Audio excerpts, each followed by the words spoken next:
ஓம் சிவம். அன்பே சிவம், அனைத்தும் சிவம், அப்பனே சிவம், அறம்பொருளே சிவம்.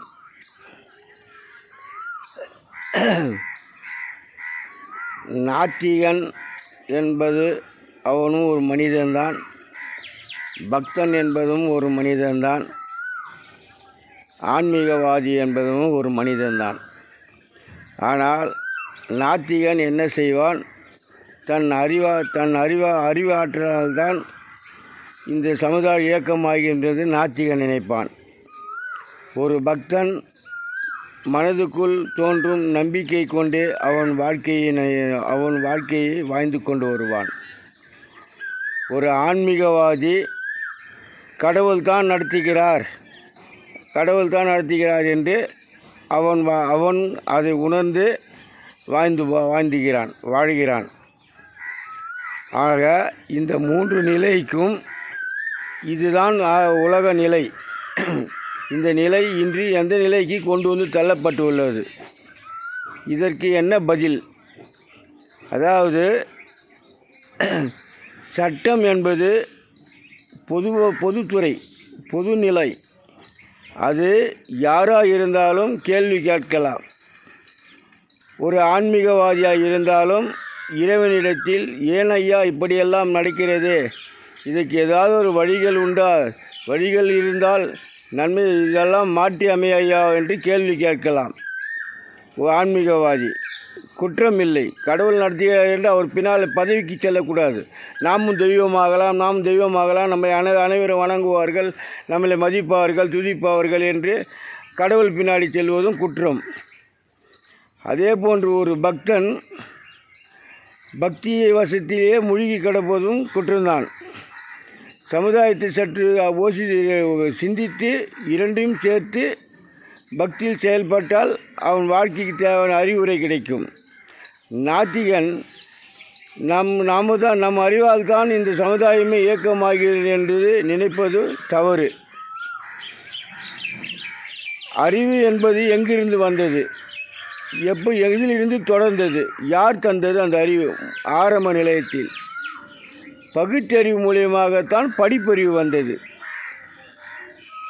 பகுத்தறிவுன்றது எப்படி? அதாவது நம் வீட்டிலே கூட நம் குழந்தைகளை காண்கிறோம், நாம் சொல்லித்தராத வார்த்தைகள் குழந்தைகள் பேசும். அதுதான் பகுத்தறிவு.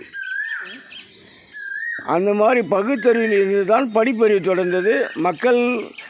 ஆண்டுக்காண்டு மக்கள் தொகையாக பெருகி வரும்போது படிப்பறிவும் சில மாற்றங்கள் ஏற்பட்டு வளர்ந்து சென்றது. அதனால்தான் இந்த மூன்று நிலைக்கும் அவரவர் நம்மால் தான் இயக்கமாகின்றது, கடவுள் தான் இயக்கம் செய்கிறார்கள், நம் நம்பிக்கையோடு செல்வதெல்லாம் காலம் கடந்து விட்டது. இன்றைய காலத்தில் பூமியில் இடைவெளி இல்லை, பசுமை காடுகள் அழிந்து விட்டது, ஜீவராசிகளும் கிடையாது. அதனால்தான் மனிதனாக பிறக்கிறான். ஜீவராசிகள் இருந்தால் இறைவன் மனித பிறப்பை அங்கு ஜீவராசிகள் மூலயமாக திருப்பி பல ஆண்டுகளுக்கு பிறகு மனிதனாக பிறந்த காலத்தில்தான் மக்கள் தொகை மிக குறைவாக இருந்தது. இது போன்ற வன்முறைகள் கிடையாது, கொடூரமான நிகழ்ச்சிகள் கிடையாது, பாலி பலாத்காரம், சிறுமி கற்பழிப்பு போன்ற நிகழ்வுகள் எல்லாம் இந்த அளவுக்கு கிடையாது. ஒன்று இரண்டு தான் நடக்கும் ஒரு 30 ஆண்டுக்கு முன்னாடி. இன்று எந்த நிலைக்கு தள்ளப்பட்டுள்ளது? அதாவது கேள்வி கேட்கலாம் அனைவருமே. ஒரு ஆன்மீகவாதி இறைவனிடத்தில் கேள்வி கேட்க வேண்டும். ஏனப்பா இப்படியெல்லாம் நடக்கிறது, இதுக்கு ஏதாவது மாற்றங்கள் உண்டு இருந்தால் மாற்றி அமையப்பா, கண்குள்ளையார் பார்க்க முடியவில்லை என்று ஆன்மீகவாதி கேட்க வேண்டும். தெய்வ பதவிக்கு ஆசைப்படக்கூடாது. இறைவன் தான் நடத்துகிறான் என்று அவன் பின்னாடி போகவும் கூடாது. இறைவன் என்பது பொதுநலம். அவன் இப்படியும் சொல்லுவான், அப்படியும் சொல்லுவான், இப்படியும் உரைப்பான், அப்படியும் உரைப்பான். அது ஆன்மீகவாதிகள் நன்கு புரிந்தவர்களே. அப்படி இருக்கும்போது இரண்டு விதமாக நமக்கு தோன்றுகிறது. இதில் நாம் எதை பின்பற்றுவது என்று ஒவ்வொரு சிந்திப்பதில்லை. அதனால் விட்டு தெய்வ பதவிக்கு ஆசைப்பட்டு, அதாவது அரசியல்வாதி போன்று பதவிக்கு ஆசைப்பட்டு செல்வது மூட நம்பிக்கை. இதனால் நீங்கள் ஒரு மனிதன்தான், ஒரு தாய் வயிற்றில் பிறந்தவன் தானே. இந்த நிலைக்கு கொடுமை நடந்து கொண்டு இருக்கும்போது இறைவனிடத்தில் ஏன் முறையிடவில்லை? இறைவன் நடத்துகிறான் என்று நீங்கள் சொல்கிறீர்கள். ஆட்சியாளர்கள் அவன் நடத்துகிறான், அவன் பின்னாலே அவனுக்கு பயந்து செல்வது. பயம் என்பது உன் தேவைதான். எதுக்கு பயம்? வீட்டில் இருக்கும்போது தான் பயம். வீட்டில் இருக்கும் குழந்தைகளுக்கு இடத்தில் சில அறிவுகளை கூட்டி இந்த அளவுக்கு நடக்கும், இந்த அளவு இப்படி செல்ல வேண்டும், அப்படி செல்ல வேண்டும் என்பது அந்த பயம் அவர்களுக்கு உயர்க்க வேண்டும். சமுதாயத்தில் நடக்கும் விஷயங்களை யாரிடத்தில் இருந்தாலும் எந்த மனிதராக இருந்தாலும் யாருக்கு அந்த குருவோ, அரசியல்வாதிக்கு மக்களுக்கு அரசியல்வாதி குருவு, பக்தனுக்கு நம்பிக்கை குரு, ஆன்மீகவாதிகளுக்கு இறைவன் குரு. எவரிடத்தில் இருந்தால் அவரவர் குரு இடத்தில் கேட்கலாம். கேட்டால்தான் இதற்கு வழி பிறக்கும். எவரும் கேட்பது கிடையாது. அவரவர் பதவிக்கு ஆசைப்பட்டு செல்கிறார்கள். இது மூட நம்பிக்கை. இதனால் தான் இந்த நிலைக்கு தள்ளப்பட்டுள்ளது. இனியாவது வளரும் காலத்தில் ஒரு புதிய உலகம் உருவாக வேண்டுமென்றால் இறைவனிடத்திலும் ஆன்மீகவாதிகள் கேள்வி கேட்க வேண்டும். அவன் பூஜை செய்ய சொல்கிறான், இதை செய்ய சொல்கிறான், அதை செய்ய சொல்கிறான், அவன் இச்சையை தான் செல்ல வேண்டும் என்பது விதிமுறையெல்லாம் இது பூமி விரிந்து இந்த காலத்தில் நடந்தது.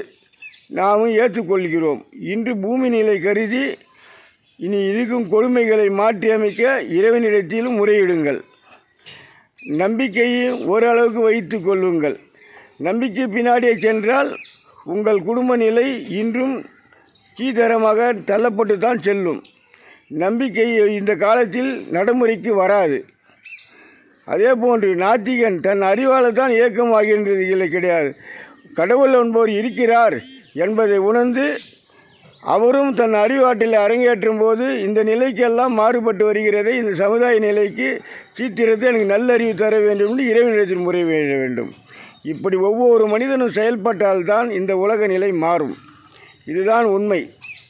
அன்பே சிவம், அனைத்தும் சிவம்.